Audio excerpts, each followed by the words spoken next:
Welcome to the Radiantpreneur Rising Show with me, Jess Tomlinson. Interviews to inspire a new movement of leaders and entrepreneurs. The ones who lead with vulnerability and authenticity, stand in visibility, allowing themselves to truly be seen, are fierce and playful and sexy. Choose business as a spiritual practice. Seek collaboration versus competition.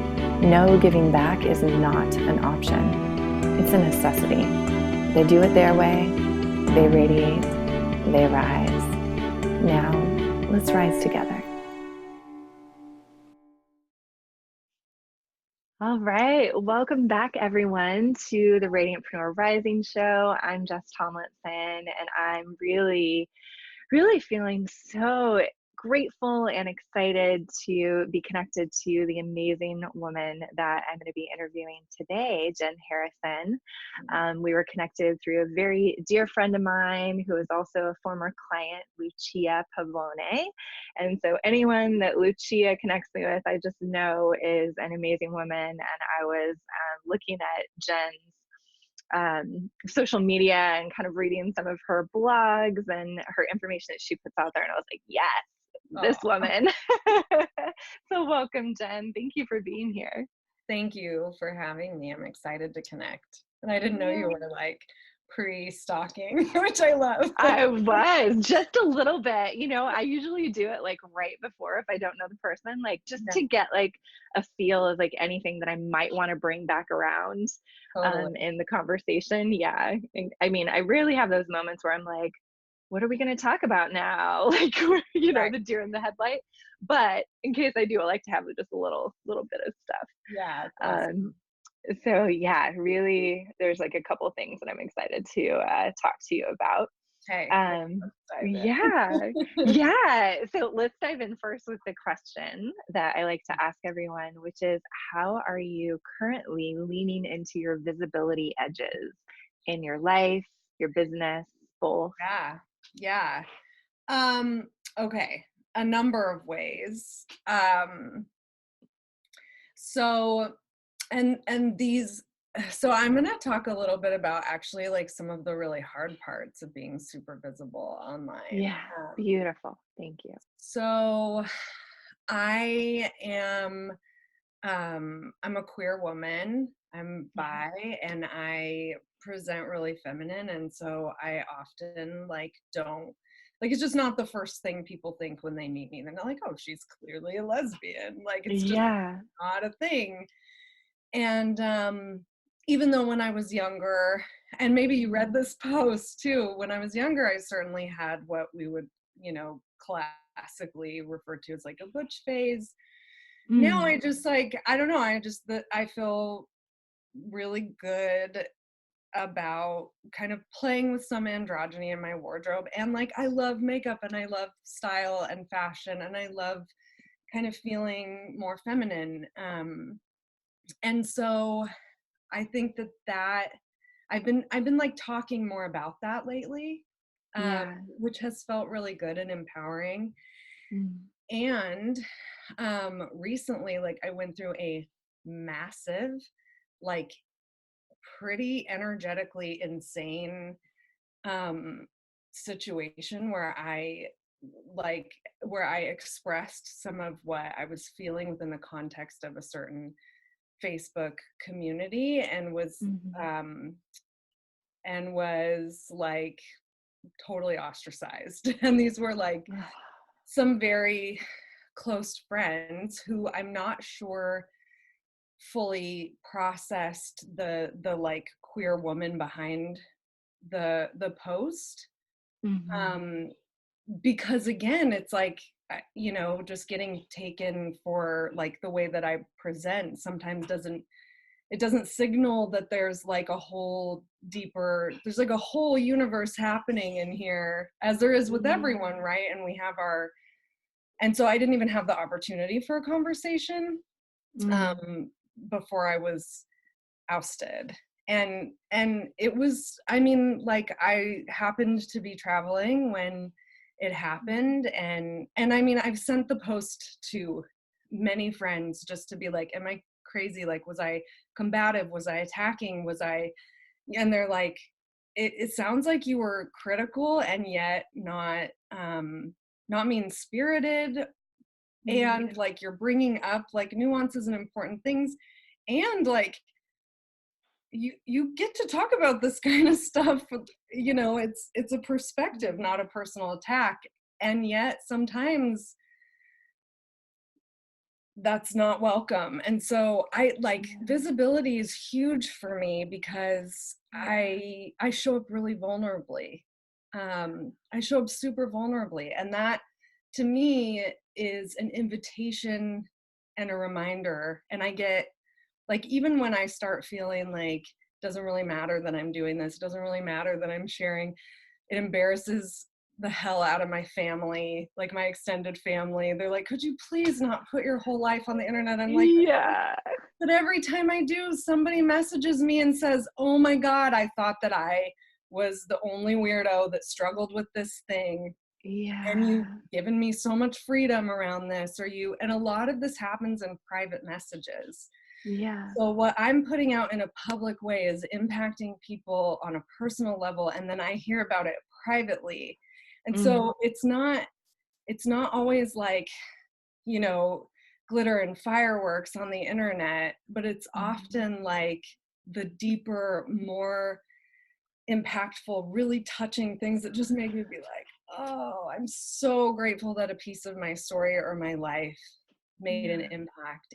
And kind of the you know, one of the things, it doesn't happen frequently because I'm not out there like telling people that they suck in the world. I'm not out there like shaming or harming people intentionally, but every once in a while something like what recently occurred happens. And as I mean, I was solidly down and paralyzed and in a what I think could totally be labeled like a clinical depression for a month, Yeah.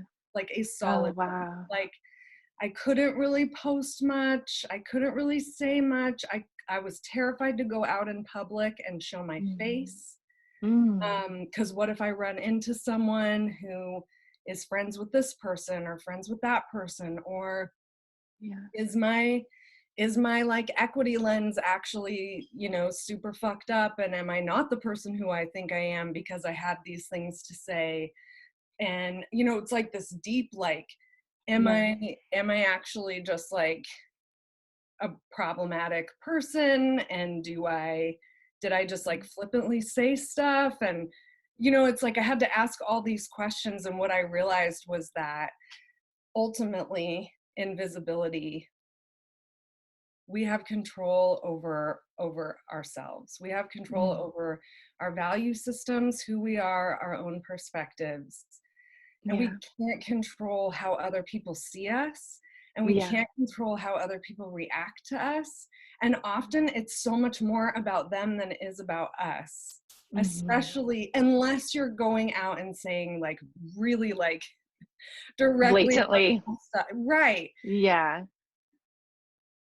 and and sometimes things happen. And so I'm leaning back in. I'm just like coming Yeah. out of this like really difficult Yeah. situation. And I'm like, I'm leaning back in a way that actually feels like more true. And I feel more vulnerable and more clear about who I Wow. am, and more able to show up authentically, because I had to do like the hard work of asking all of those really uncomfortable, deep questions and going like, I don't know, maybe I totally suck, you know? Yeah. And of course, like I don't deep down believe that about myself. But I certainly was in a place where I was asking that question. And so after like processing through, um, yeah, I actually feel more clear, and like I'm Yeah. able to share more honestly.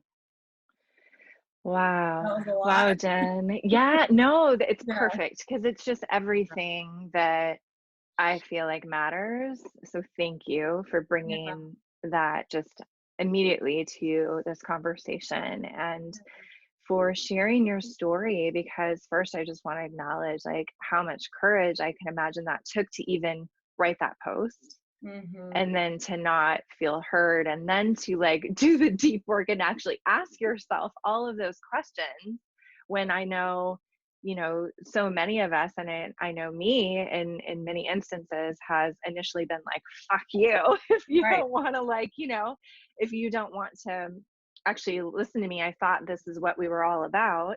um and sometimes it can take me a lot longer to get to that place of like, okay, like how can I take ownership? And so Mm-hmm.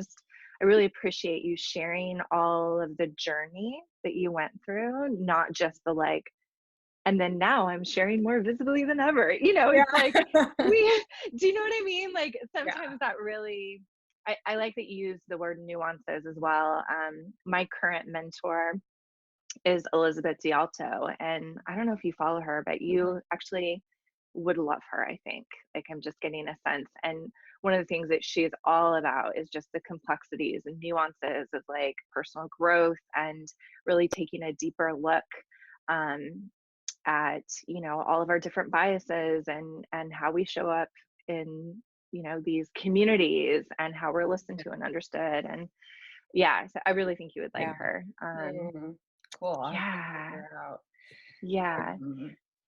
Yeah, yeah, it's definitely, and I love that you said nuanced and complex, because Mhm. it just so is. It's like anything Mhm. we do in life, and I've been thinking a lot about this piece too, is it's like we see influencers, and we know that they get haters, or that people, leave comments, and I think we assume that maybe they have some kind of, or at least I have assumed that maybe they have some kind of healthy distance between their content, and maybe they have a team that's moderating their stuff, and Mm. but it takes a long time to get to the point where you can afford to pay someone to kind Mhm. of filter out all the stuff that can really hurt. and Mm. and that's like, I have a friend who runs a Facebook group of 30,000 people. Wow. And so for her, and I mean, that's a huge group, and she's just now bringing in moderators who can help her manage some of the like stuff that gets thrown at her from different angles. And yet we want to have visibility. So like, man, how do we manage the dark side of that, or like the shadow Mhm. side of visibility, while also really maintaining our own integrity and our own message and our own light? And I just, it's an important part of the conversation. Yeah, right. And I feel like there's this whole willingness piece. Like, it Mhm. sounds like the people in this community, when you shared your point of view, didn't have a willingness to really like listen or take a look at what was being presented. And for me, it breaks my heart because we're all craving community, and we're craving for people to hear us and to have conversations. And maybe there's miscommunication, but it's like, how can we meet and actually hear each other and ask Yeah, questions? I think that's something that, man, even like I grew up in a very conservative, very white rural area. Hmm. And it's like some things, are just immoral, unacceptable, right? Like racism. I'm going to call it out Yeah. if I see it.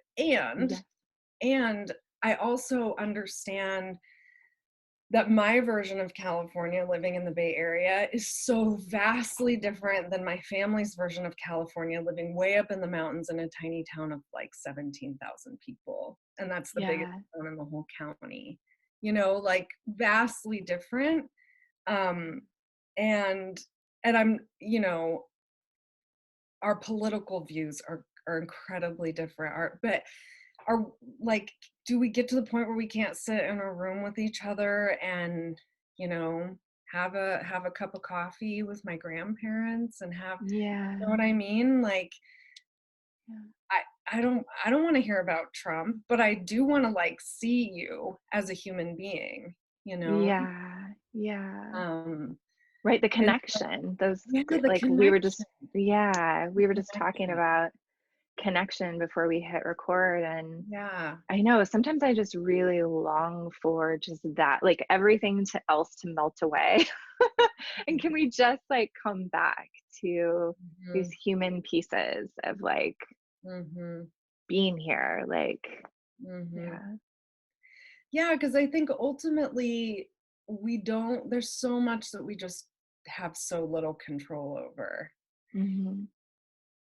And really, like, our own individual human expression and how we connect with and relate to others is one of the things that we really do have Yeah.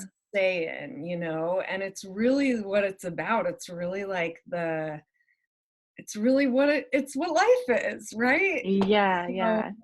important, and there's got to be some way to um have connection even through like difficulty or through Mhm. disagreement or even through um painful stuff. We're Mhm. going to stay in relationship. Yeah, exactly. Yeah. So, has connection always been something, this connection and vulnerability piece, like you said, you just kind of it's very natural for you. Has that always been the case? That's a really good question. No, it has not always been. Um, I actually grew up in a family where I didn't feel a lot of connection. So Mm. I feel like this conversation just got so deep so fast, and we're just like going all in. I love it. Hey, soul sister. I love it too. It's Thank you for riding with me, for yeah, diving with me. thank you. I'm just acknowledging it for our listeners. So Yeah. um I actually was a really lonely kid. Um, Mm. and my connection was the places where I felt the most connection was actually in nature, Mm. and I think with my brother. And we were often out in nature together, like catching crawdads, riding bikes, running around, being kids. Um, Yeah. and there just was a lot of like turmoil in my house growing up. Um, my, I mean, yeah, I'd say my mom was not in a very like healthy, well place, and when my mom and dad got divorced, I think my dad's way of coping was to kind of like dive into his career, and so I felt very much just like kind of left to in some ways mother my brother, and then also Mhm. just without a support system, so I just kind of became that person. Mm. um and craved connection in major ways, and I totally was like the person in high school who always had a boyfriend and was always like couldn't ever like really be without someone because I just felt safer with anyone, even if they weren't the right person for me. And it took a long time for me to unlearn that because I craved connection so much. Yeah.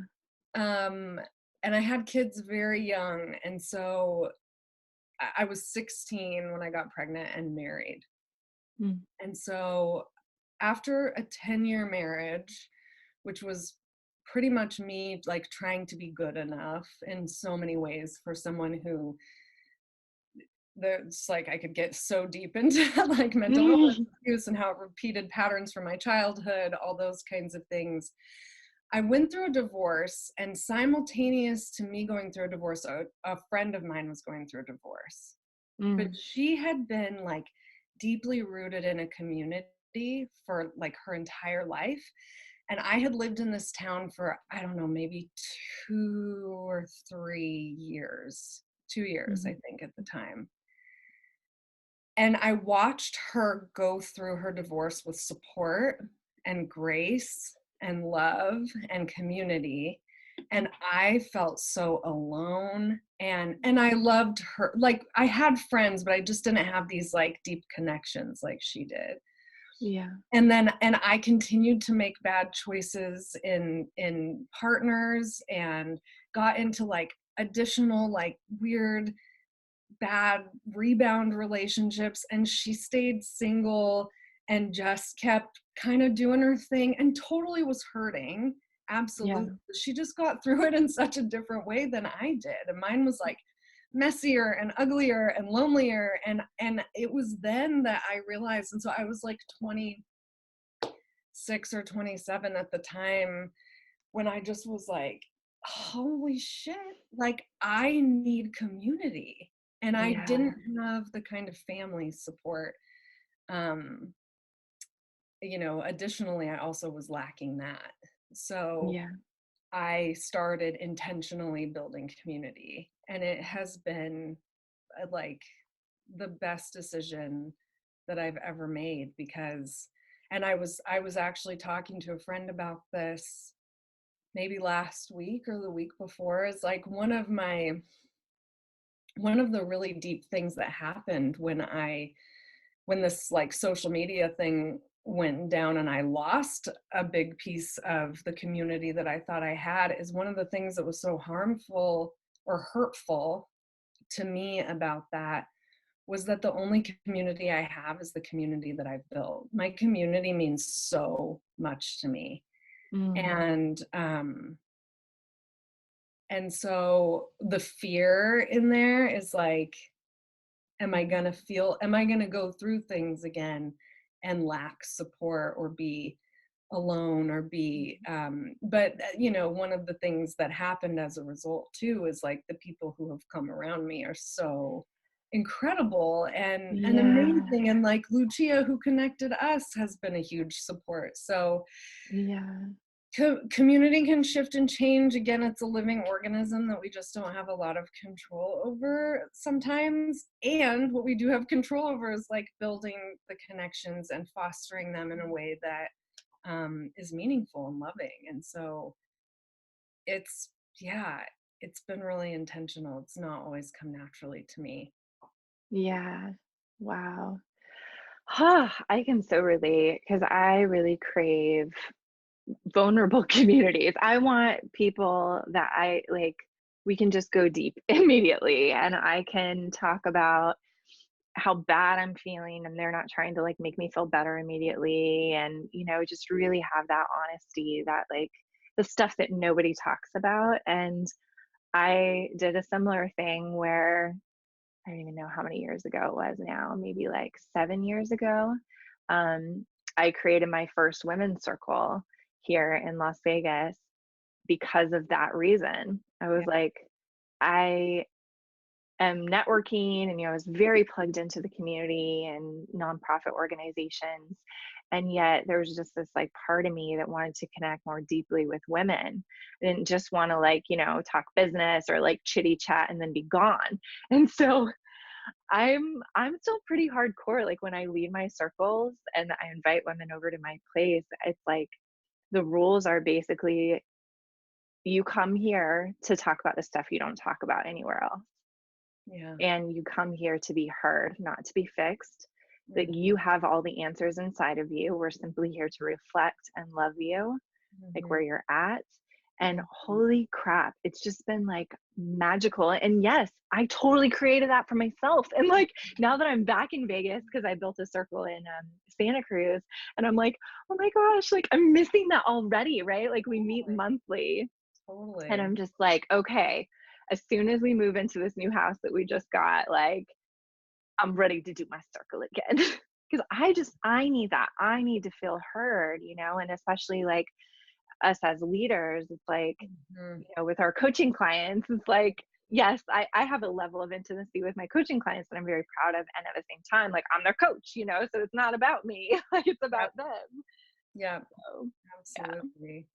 Yeah, and I love that you're holding circle, and that kind of vulnerability and intimacy is at the forefront of that. Because I think even circle can become very like performative if we're not careful, right? And then we're all just like Very, trying to like be good enough to be in the circle. And it's like, yeah. Yeah, and I'm like I said, I'm pretty hardcore in the sense of like I'm fiercely dedicated to when I sense that the circle is starting to get like surfacey, like I voice it and I'm like, look, I leave this circle because I crave that depth. And if we're just going to be surfacey, like I'm out. I'm not Yeah. going to lead it anymore. Like I'm just like, and then it brings everybody back to that like commitment of why we gather. Mm-hmm. Yeah. Yeah. Yeah, and one of the things, and I think I was like gonna get there, and then who knows where I went down a different trail in our earlier conversations. But one of the things that I think we try to control so much of in our lives is like pain avoidance, right? We're like, Mhm. if we can just go, oh, well, they experienced that for these reasons, right? Like, well, they did that, you shouldn't do that. And if you don't do that, then you'll be safe. Or if you just, so like Yeah. we so quickly assign blame to our pain or to the pain that people experience as a way Mhm. of shielding ourselves from maybe experiencing the same. And I think it's Mm. like a deeply ingrained primal survival mechanism in a lot of ways, because there are so many things that are like, if you don't eat the poisonous plant, you won't die from poison. Cool. Right. But Yeah. also, like, that person's probably not actually an idiot for eating the plant. Like, maybe they mistakenly ate it, right? Yeah. So having places where we can go, hey, pain and suffering and triumphs and feeling Mhm. good, like it's all part of the human All of experience, it's welcome. Yes. all welcome. Yeah. Yeah. And being the kind of people and leaders who can hold space for the entire human experience and not asking people to just like be in one energy all the time is like hugely important. Yeah. Like the good vibes only crap. I'm like, Because it bypasses reality. I know. I'm like, what fair? Like, I love to live in a little fairyland. Trust me. Yeah. I'm like, I love to have fun. I love to dream. And like, what alternate reality are you in? Like, you're not living the human experience if you're not really feeling the depth of both, you know? Like, Right. and I really learned it. Like, I mean, most of my like really depth came from a lot of heartbreak and romantic relationships because I love being in partnership. There's been very few times where I have not.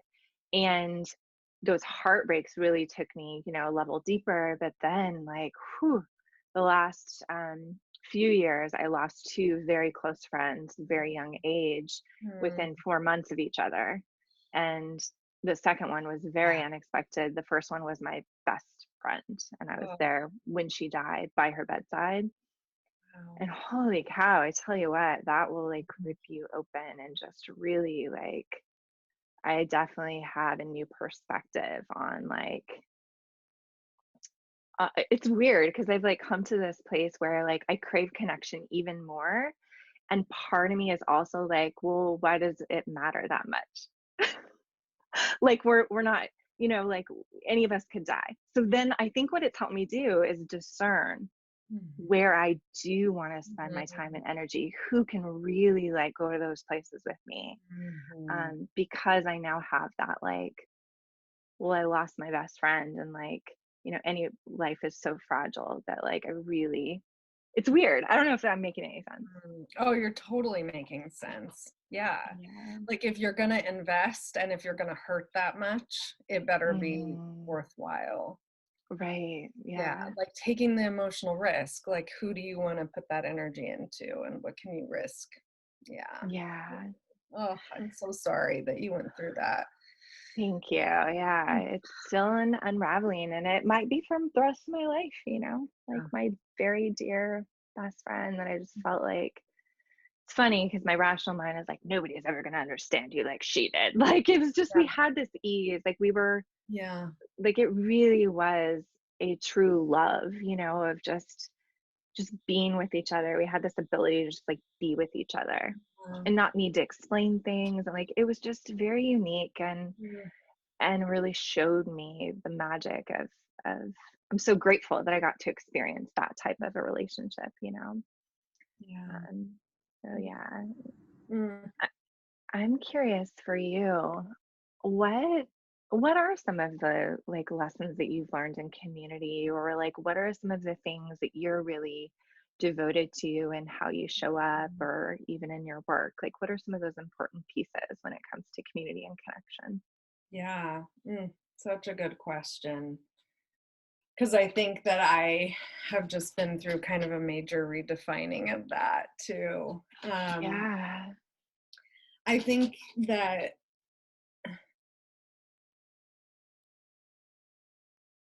yeah, I mean, I think openness and acknowledgement is so important. Mm. I think recognizing that we're all humans and we're all gonna fuck it up sometimes, like we just are. Mhm. Um, Also something that I learned like a long time ago, but that's been coming to the forefront for me again is that so I learned this big lesson around forgiveness. And so for me, it's that forgiveness isn't about like, it is and it isn't about like, okay, you harmed me in some way and now I'm gonna like do this thing and forgive you, right?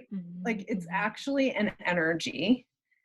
It's Mhm. actually a frequency. It's actually something that exists in it's an energy in our universe. It's a piece of existence, right? And so it's helpful for me to feel like instead of me having to like wrangle myself or like do all the inner work to like do this commit this act of forgiveness towards someone, it Mm. feels so much more like whole and real for me to just be like I like live in this energy and I can extend this energy, and someone can have harmed me and yet still live within that energy, and I don't need to be like owed anything. They don't need to be, it's like there doesn't have to be this difficulty in exchanging in a Yeah. way like you need to admit that you were wrong and then I can forgive you. It's more like Yeah. we can just like exist knowing that shit's gonna happen and Mm. that, you know, if we can maintain ourselves and love and connection, that like it doesn't have to define our whole lives that something happened or like Ugh. change me on a deep level. I can recognize that it's almost like it making your body bigger than it is. And I'm not doing a very good job of explaining this. No, I get so, like, what I'm hearing is it's like alchemizing versus separating. Hmm. Like, for me, that's what it feels like, is like this welcoming of like, let's bring in all of the emotions and feelings and like this whole situation Hmm. and be with it and not have to change it or make it something different than it is. But we're going to alchemize it by welcoming it in versus like separation, which says, you're over here and I'm over here. And so now we have to do this exchange and like tit for tat thing to even bring the energies to each other. Hmm. Like Yeah. that's like, right? Like in order for us to like even have an energy exchange, it has to be like this because you're over here and I'm over here. But if Right. like everything's together, then it just can kind of like coexist. That's what I'm hearing. Yeah, and it doesn't mean that harm isn't real. It doesn't mean Right. that like it's not like a bypassing of the very real things that have happened, but like Right. I can include my Mhm. ex-husband, for example, in like he is part of my life, part of my story, part of my like energetic everything. I mean, to the degree that I want him to be, right? Like, and it Yeah. doesn't mean you can't like cut cords. And I love Ho'oponopono and I love all of those things Yeah. that help us Boundaries. Yeah. on, yeah, boundaries. I'm not talking about being boundaryless, but it's about not having to own the like the it's not having to be alone in producing a feeling of forgiveness. Like if it exists, Mhm. just like, I don't Yeah. know, just like light or pleasure or love like exist in the universe, I see forgiveness as just existing in the same way. And so I can just kind of like Yeah. lean into that energy and not have to do Yeah. all of the work and trust the unraveling and like just live in that and let the other people live in that too, so that I'm not like energetically sending more pain or harm or hatred Mhm. their way. And it just can be, can just be. Wow. I love this. It sounds like I hate to put a label on it. You tell me if you disagree, but it sounds like a little bit more of like a feminine energy way of Mhm. being with forgiveness versus like a doing or an output, which feels hard. Like forgiveness is hard anyways. Forgiveness is so Right, fucking hard. It's like right. why don't we make it even harder? So that's what I'm getting from you. That's like a great Mhm, lesson. Thank you for mhm. sharing that. Like Yeah, with me too. I'm like, yeah, it doesn't have to be right, right. And it's also just like massively comforting because I think so many times when someone wrongs us, our deeper fear about the wrong is like what that thing might potentially mean about us, about us. right? Yes. Uh, Yeah. and so like leaning into that forgiveness, it gives you some like, hey, even if a piece of what they say about you is true, like Mhm. It's okay. Yeah. you're okay. Like you're not gonna lose connection, be ostracized from, right? Like Mhm. you're still here and you're still okay. You Yeah. still like live in this. And this energy is love. And a piece of love is forgiveness and recognizing that, Yeah. yeah. I'm really glad you brought forward the piece around like we worry what it will mean about us. I recently had an experience where one of my friends came to me and wrote me an email and was upset about a few things that I'd done. And, at first, of course, I was just like, oh my gosh, what does this mean about me? Because it's very important for me, my one of my identities that I like, Mhm. try to not be attached to, but my little human self is like, be a good friend, you're a good friend. Because I crave, good friends. So it's like I have this desire to want to be a good friend. And like her email was like, oh my God, I'm a bad friend. I'm a horrible friend. Like maybe we shouldn't even be friends because I can't make her happy. And like, I'm going into this like spiral. Yeah. And then the more that I sat with it, I had responded to her and like said, thank you so much. I can't imagine like what amount of courage this took. Like I Mhm. can tell that our relationship must be important for you to even be, reaching out and sharing this.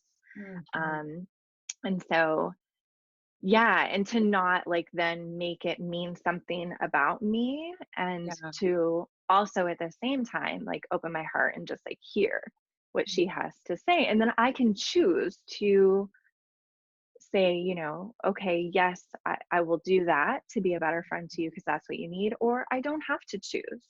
Like Yeah. that's okay too. Um, Yeah. yeah.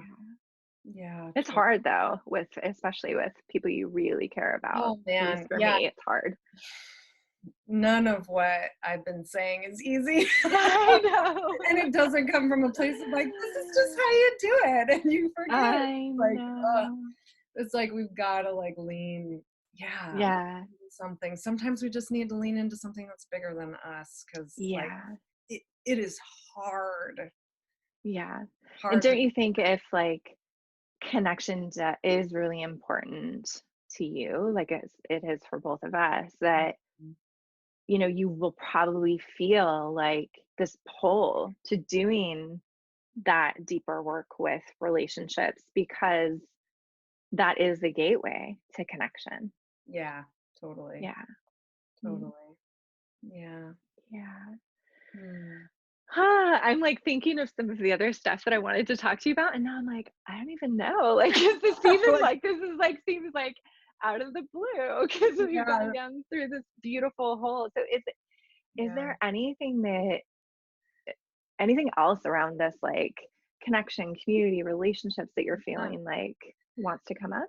Well, one thing I noticed that I that has been a piece of my patterning and something that I'm like owning right now in shifting and just like taking responsibility Mm, is that I have I think when someone's path or repeated behavior becomes something that I don't want to be a part of anymore, mhm, that I have had this, and this has been part of the deep questioning, right? Is that I've had this thing where I've been like, um, like wanting to somehow like make them wrong rather than just taking ownership for like, okay, I'm done now. Yeah. Like Yeah. if that is your path, if you want to continue like harming our relationship or whatever it is, like in partnership and friendship or whatever. So I'm coming to a place where I'm recognizing that when that comes up in me more, where it's like, Mhm. I don't my should my goal really be to change them? Or is my goal about my own like managing this? Right. And so Mm. instead of saying, you're wrong, I should really be saying, hey, I need to move on. Mhm. Yeah. And so that's been something that I've been working with lately. Yeah. I love that because it's like, I think sometimes there's this level of like wanting to make things fit when they don't, and that's okay. Like we can find compassion for ourselves in that, Yeah. and trust that it's like so much trust, right? That the journey of the separation and going different ways is going to serve both of us. Mhm. Right. Right. Yeah. Yeah, and kind of like letting go of what you need another person to be for you, right, which Hmm. is like, ooh, that's like the hardest thing. Yeah. So hard. Oh my God. It's like the ultimate. Me and my partner have been together for more than 2 years now. Yeah, more Mhm. than 2 years. And holy cow. It's like Mhm. craziest, like craziest, like coming home to like my own certainty and needs, and just take, like you said, taking care of this, because he, unlike other partners, doesn't stroke my ego. You're And I'm like, like, damn "Oh, it, this is why so not? nice if you would just every once in a while." I'm like, please just tell me how amazing I am. And like, and he will in his own way, but he's not like gonna pump me up or like, and I have all these like expectations, right? Of like, but that's what makes me feel good. Like, I Yeah. need you to like be that for me. And Mhm. then it's like, wait a minute, do I need that? Or is this just like a deeper calling for me to find that within myself, which for someone who her whole life has gotten a lot of acknowledgement for doing well, being good, like, as a child, being the oldest and getting like good grades and all that Mhm. stuff, and finding love through that type of acknowledgement, Right. it's just like, wow, this is just like a crazy deep lesson that I can feel like I'm really going to be diving into the next year to find that within myself. And it feels like, there's this part of me that's like, but he's supposed to give that to me. Mhm. It would just Mm. be so much easier. It's like, whoa, no. Yeah. Yeah. Yeah. Yeah, the lessons, the many, many lessons that we get to learn. Yeah, Yeah. and there's the whole like love language thing, right? So there's something to be said for speaking somebody's language and Yeah. so much to be said for like knowing within yourself that you're enough.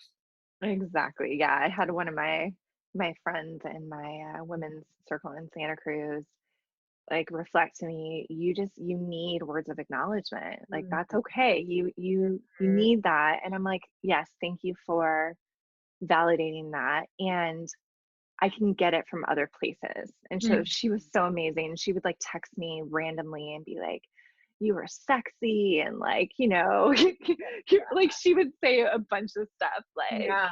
Yeah.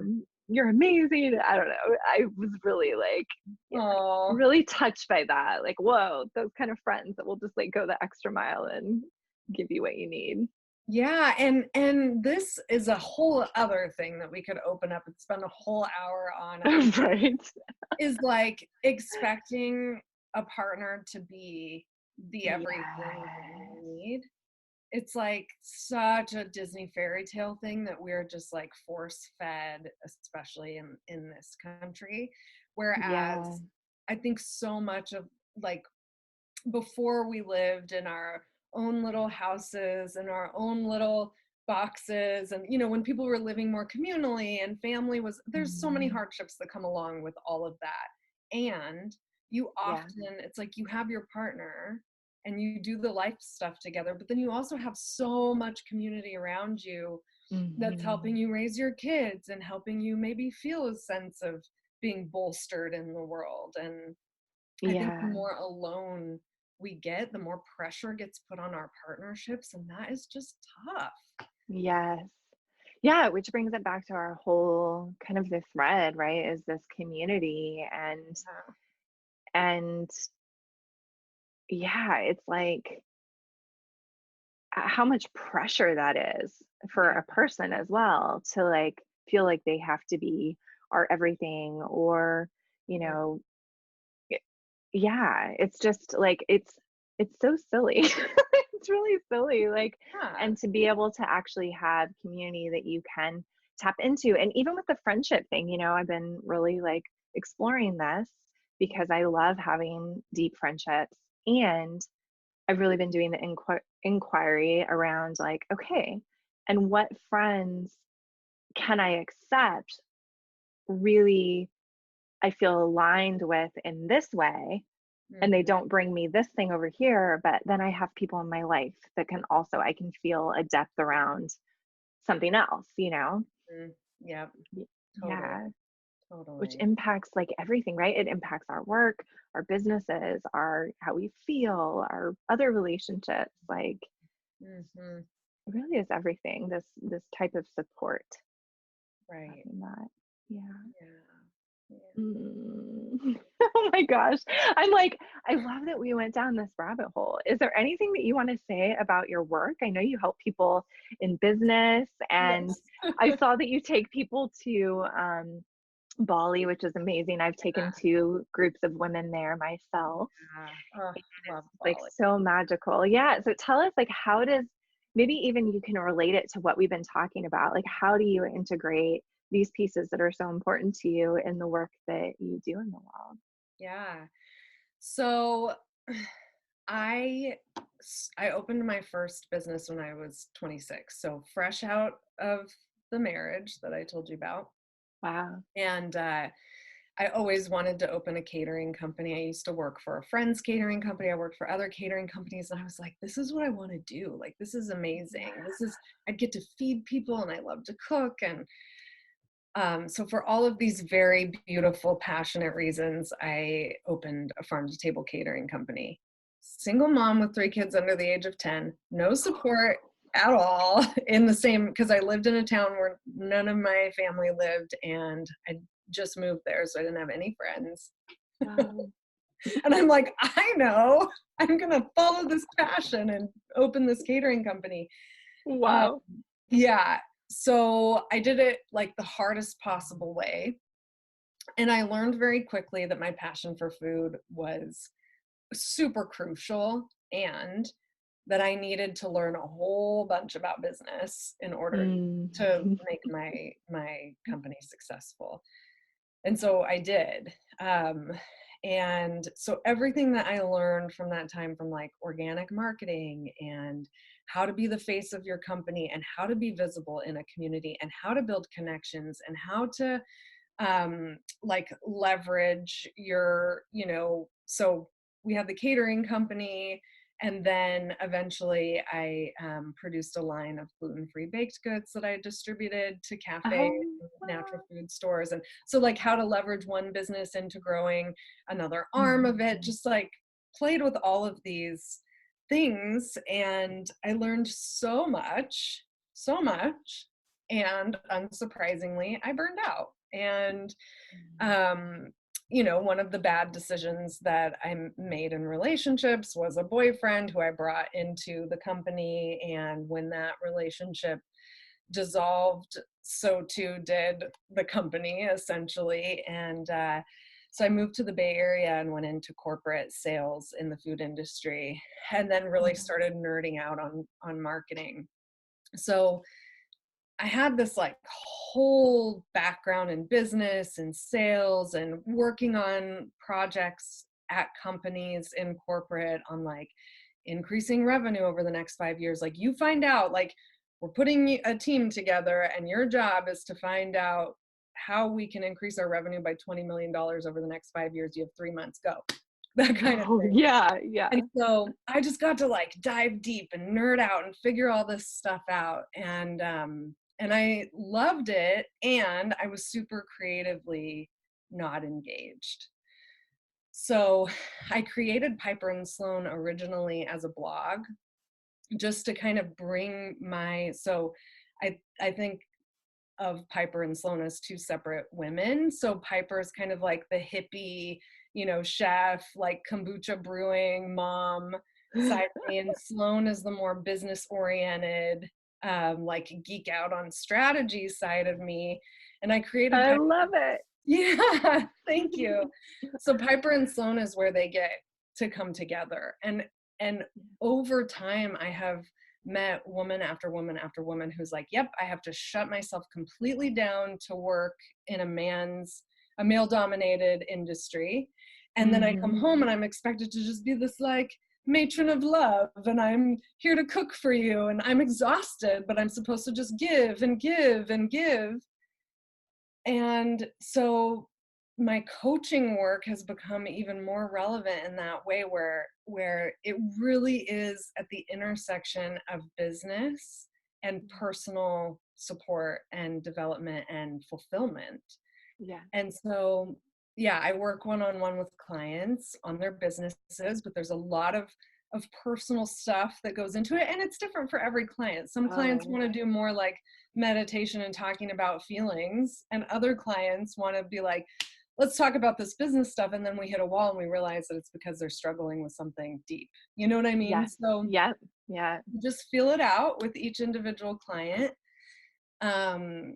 And then the trips are about like shutting it all down, getting away from families and partners and kids, and maybe they're still working another job while building their business. Like sometimes you have to just completely remove yourself from your environment and be on a time zone where it's very inconvenient to get in touch with you. Totally. I know. I used to tell my women the same thing. I was like, look, like the biggest change happens when you are completely out of your comfort zone, way far away. Yeah. And I used to tell them, like, some of them didn't like this very much, but I was like, I really, really suggest, obviously, I can't make you, but if you want to get the most out of this and really experience the magic, do not call anybody at home. Like while we're in Bali, just let yourself be here. Pretend like everybody's going to be okay. They are going to survive. Like you are not that important. Like, you and are very important and not that important. Yeah. Right. Like the world will keep turning, and so you get to choose. So even practicing choosing how you want to spend one moment or 1 hour or 1 day is powerful if your whole life is normally like for the sake of everyone else, or if you are the hub of your home or your family or your office or your company. So yeah, it's about, and it also like opens you up to possibilities, right? Because the smells are new, can dream. the flavors are new. There's like scooters flying everywhere and you have no idea what the hell is going on. And then you're like, wow, there's a whole new world of possibilities. And then you open up to possibilities in your business, in your life. You might come up with a creative solution for something that you never would have come up with. And then you're building, again, connections with the other entrepreneurs who are on retreat, who are in, like, normally they're in the thick of it with you, or as well as they're in the thick of it too. You get to kind of like connect and be together and find some camaraderie in that. And I love retreats. Me too. It's my favorite. It is my favorite. I had to put out a hard post, an email to my list, because I tried to do Bali again this year. And I'd done it twice, really successfully. And it was so interesting. I had a lot of interest, but kept coming up against all these blocks. Like people wouldn't fill out the application, or they just wouldn't show up on the phone, or we would have a call and then they'd ghost me, or like it was really crazy, like to the point where Mhm. I really had to like mourn that and also tell myself, okay, this doesn't mean that I'm not like, successful. I love doing this stuff and I've done it before, Yeah. but why does it feel so hard right now? Or why is it not working? Mhm. And what's interesting is it ended up being a blessing because we found out we had to move. We had to leave Santa Cruz. Yeah. Yeah. And if Yeah. I would have had Bali on the agenda, I would have been leaving while we were trying to find a place, like leaving my poor partner here with my friends. We've been living with friends who are just like, speaking Mhm. of community, oh my God. And I would feel like so guilty, like, peace out, I'm leaving. Like, Totally. Totally. so what a And blessing that it Bali didn't does that. happen. Bali Yeah. knows best. Right. I so agree. Oh my God. So much magic there. So Yeah. I am looking forward to it and I'm definitely going to do it again for sure. Yeah. I'm not giving up. Oh, definitely. And I have a very similar retreat story with a retreat that Yeah. I was trying to do in Tulum. It just Oh, kept not yeah. working out and kept not working out. And like it felt weird. It felt wrong. Like it just didn't feel Mm. right. And I was like, I'm just going to cancel it. Ended up that my grandma suffered a medical emergency and I wouldn't have been able to say goodbye to her had I been there. It was like during the same exact time. and Wow. and I had already missed. So my grandpa, her husband, had passed away just 7 months before, and I was able Wow. to see him as he was growing more ill and was there very close to the end, but I didn't get to be at his funeral because I was in Bali holding a retreat. And so I had that Wow. regret, like, Yeah. oh, but I couldn't like cancel the retreat. Right. Um, and so yeah, it's like sometimes, man, it's just we don't know. We don't, We and don't that know. comes Yeah. back to the things that we can and can't control, right? And we just, Yes. it's like trust is just hard. Yeah. Yeah. Important. It, it is a lifelong journey. Oh, so good. Oh my gosh. I love you, Jen. You are amazing. Oh, I think you're Oh, amazing too. Thank you so much for this you conversation. so welcome. I know we could talk for hours. I'm excited to get to know you more, like off Yeah. the call when we can schedule time to connect. But is there anything that you just feel is on your heart that you want to wrap up with? Anything that I didn't ask you that you'd like to share? No, I actually feel really complete. Yeah. Mm, Yeah. beautiful. And where's your favorite place for people to connect with you? Um, I think people get the most vulnerable me on Facebook, on my personal Mm, profile. I think it's just kind of where I naturally like overshare. yeah. So, and also there are going to be some really cool opportunities to connect with me in person. I'm going to start doing some more workshops in the Bay Area in the new year. So Awesome. that'll be really fun to do more real life stuff. Um, Yeah. but yeah, start with Facebook and then yeah, we'll grow from there. Beautiful. Yeah. Good. So everybody look up Jen Harrison and we'll put all of your links so that people can connect with you in the show notes. And this is episode 34. So you can find all of those links at jessicatomlinson.com/show-34. Cool. All Thank you right. so much. You're so welcome. Thank you Lots of again. love. Mwah. So much love. Bye.